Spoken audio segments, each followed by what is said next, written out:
Welcome to the American Diversity Report podcast, where we interview the movers and shakers and diverse innovators of today's world and for the future. I'm Deborah Levine, your podcast host and editor of the American Diversity Report. And with me today is Robyn LeBron, author of the 2-volume Search for Peace in Times of Chaos. Robyn is also manager and moderator of LinkedIn's Interfaith Professionals group. Welcome, Robyn. How are you? Good to have you. Thank you for having me. A pleasure. So let's start off by sharing with our audience how you got involved in the interfaith world in the first place. Well, about 12 years ago, I married an Episcopal priest, and I found that his congregation had a narrow field of vision.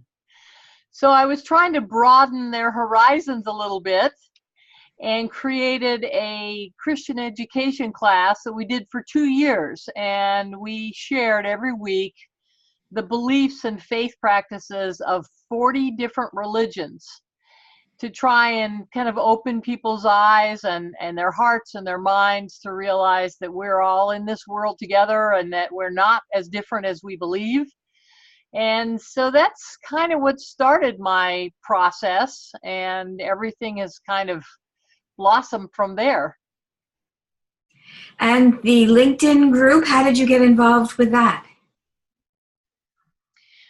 Well, I originally joined the group just to, meet people that were interested and also to share the information in my book. And after a short period of time, the creator of the book said, I've been, watching you and reading your posts, and I want you to take the group over for me. So it was kind of an honor and a surprise, but it's been quite a pleasure. In 2013, we had 900 members, and now we have 4,600 members. So I'm very pleased. I can imagine 4,600. I bet that keeps you busy right there. It can, yes. I try and read every post and every discussion, and to make sure that there's no anxiety or angst caused by comments, and kind of encourage people to continue to comment and post things. So yeah, it's been wonderful, actually. So has it contributed to your latest book, the 2 volumes of The Search for Peace in Times of Chaos? Has the LinkedIn group contributed to that? Yeah, the experience of dealing with all these different people and their conversations. Well, no, actually the 2-volume set was kind of a brainchild of mine. My other book is almost 800 pages long and quite expensive, and not everybody can afford that kind of price. Even though it's worth it, it's still expensive for some people. So I decided to break that book into 2 volumes. So essentially the information inside, although updated, is very similar to my first book, but it allows people to buy a 20 religion reference manual for under $20. And that's what I was trying to do, is to get the book into more people's hands. Understand. And I believe you are engaged in some interfaith conferences also? Oh, yes. I was just a workshop presenter at the North American Interfaith Network in San Diego this summer. And I actually just applied for an internship at the URI, which is the United Religions Initiative. So I'm getting more and more involved and loving every minute. So you come from a grassroots experience, and you're now out there, and you are speaking about peace in times of chaos. I don't think anyone could choose a bigger topic in this world. Yes. So tell us how you view some of the current events that we're experiencing, given your particular interest in it. Well, actually, it breaks my heart to see so much division on Facebook and on the news, and the us versus them problem is getting worse and worse. And I mean, that's what I'm trying to stop in all aspects of life, not just religion, but even the political us versus them seems to be getting worse. And in my mind, we have to realize we're all in this together. We all want to feed our children. We all want to have a house over our heads. We all want to be able to worship or not worship in peace. And there's so much similarity that, you know, when we get into this, how we're different from each other and fight about it, that just compounds the problem. We need to try and find out what we have in common.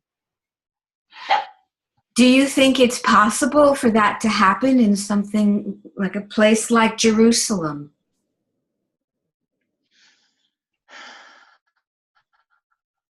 I would love to believe it is. There are so many things that we do have in common in Jerusalem. I mean, the three big religions all consider the place sacred, and we could come together if we would let go of our differences and search for that we have in common and those things that we share. And that's the hard part.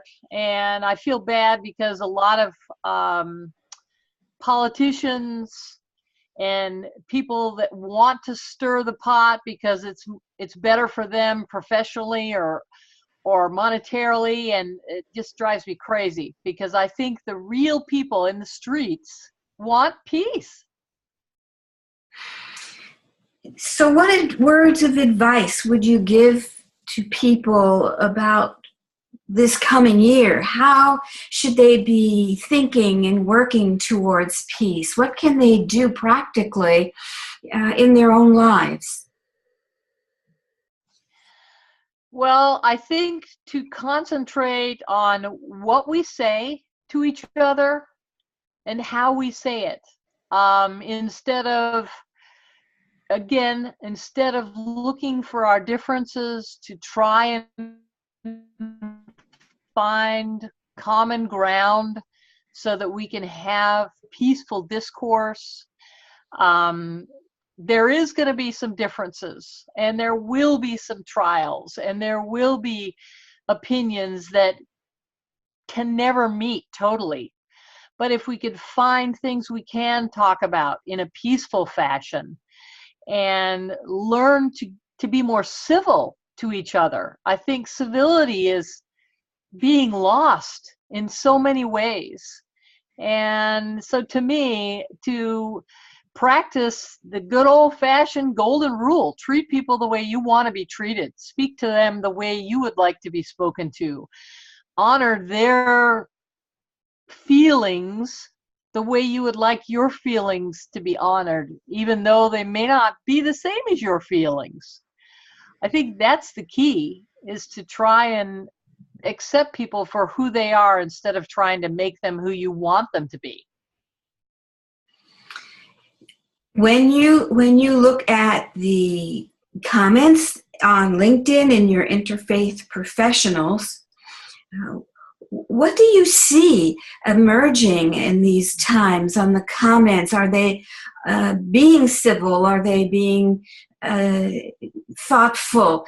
Or are they also kind of being divisive, as so many people are? Or are interfaith professionals showing us the way? I believe my group is pretty good, actually. And they know that if they start making divisive comments, I will, I'll say something right away. I say, that's not what we're here for. And we have to learn to disagree in an agreeable fashion. That's one of my favorite sayings. Disagree in an agreeable fashion. I mean, you don't have to be disagreeable when you disagree. You can be kind and thoughtful. And, I think Facebook is one of the worst places I've seen as far as the mean and hurtful things that people say about pretty much everything these days. And it just breaks my heart. But in general, the people on Interfaith Professionals are trying to find common ground. And many times we'll have a discussion that's a little passionate, but they try and keep a cool head. And sometimes they end up saying, we'll just have to agree to disagree on that point. And sometimes you have to do that, but you can do it in a kind way. Mm-hmm.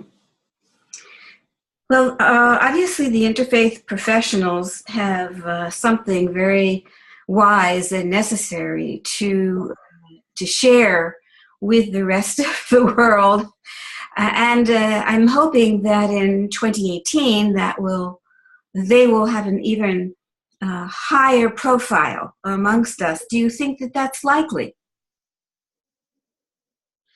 Well, it's possible. I try and invite people to join the group all the time, and I clarify that it's not someone who has, a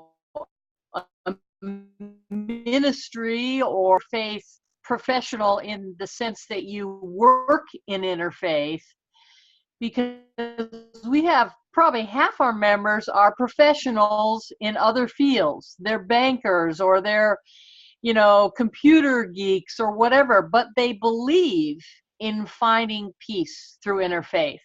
So it's people of a professional walk of life that want to enhance world peace. And I would encourage everyone to join, because there's just some wonderful people there. And we have everything from humanists to pagans to, priests to spiritualists. I mean, the group is fascinating, and I've really been very honored to be involved, and I encourage everybody to look into it. Well, I'm so glad that you explained that they are not professionals in the religion world. They are professionals in their careers with an interest in world peace and in religious interreligious communication and education. I think that Yes.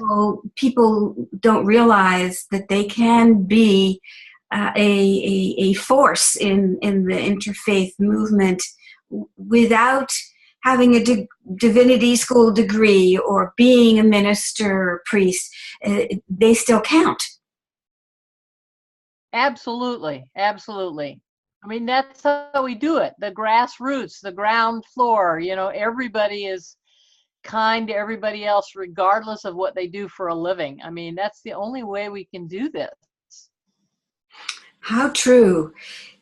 So I want to go back for a moment to the class that you taught at your husband's church that has generated so much of what you've done ever since. What was it like to teach that, and how would you inspire others to maybe start that kind of lesson class in their institution? Well, it was very fun to do the research. Incredibly fascinating. I learned so much myself that by the time I got to teach the class, I was very impassioned by the whole thing. The people that came, I was preaching to the choir, I'm afraid. The ones that needed their horizons broadened didn't come. But the people that came, the people that did come loved it, and they encouraged me to publish it into book form. And the whole concept of the classes was to have people desire to learn the truth about all these religions. I mean, there's so many facts thrown around that aren't even real facts. They're myths, they're misconceptions, there's something their grandfather told them that may or may not be true. so many religions are misunderstood, and I felt that was important, that we can't have an honest, open discussion unless we know the truth. And so learning about the different religions allows you to say, wow, you know what? They're not that different from me after all. And it gives you a way to communicate with these people that you say, yeah, I believe in something very similar to that. And that gives you common ground so you can have a peaceful conversation. Well, I would agree for sure. I mean, we all faiths have a theme, for example, of charity and helping those in need, those who are vulnerable. It's just seems to be part of every religion I've ever encountered. Would you say that's true? Absolutely. Absolutely. Helping those in need, being kind to one another. I mean, the basics of the golden rule, treating other people the way you'd want to be treated. It's the core of every religion out there. And I think that's what people need to learn, is to find out a little bit more about other religions. I would love to see it taught in high schools. I have a world religions class to start opening the minds of our children. I mean, they are the future. They are indeed. I'm hoping that our upcoming generations will be able to take advantage, for example, of the internet and learn a great deal and be able to sort out what is not true, which is going to be an issue, is it not? It is. In fact, when I was doing my research, I had to spend 80, 90 hours for each religion, a week, to try and sort out which websites were accurate.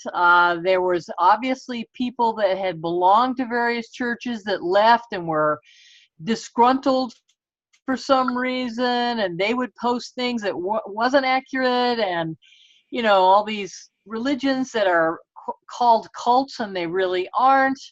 I mean, you have to wade through a lot, and you have to find corroborating information to find out what's accurate and what isn't accurate.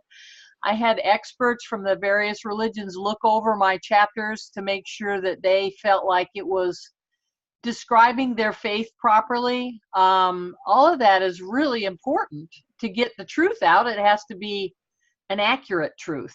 Yes, exactly. Can you please share with our audience how they can find your book? Well, my book is available on Amazon.com and BarnesandNoble.com. If you want the large version, it's Searching for Spiritual Unity, Can There Be Common Ground? And the newest one, which actually has more detailed endnotes and further research links, and obviously the stats are updated, was just published in November, and that is The Search for Peace in Times of Chaos. They're all available on Amazon and Barnes & Noble. And the new one is under $20 for the paperback, which I'm thrilled about. So excellent. So I hope all of you who are listening to this take advantage, regardless of your profession, and add to the idea that we can indeed make a difference, bring some peace even in a small way, which will multiply and help the divisiveness that has gone on in the recent days and years. Anything else you would like to add before we wrap up, Robyn?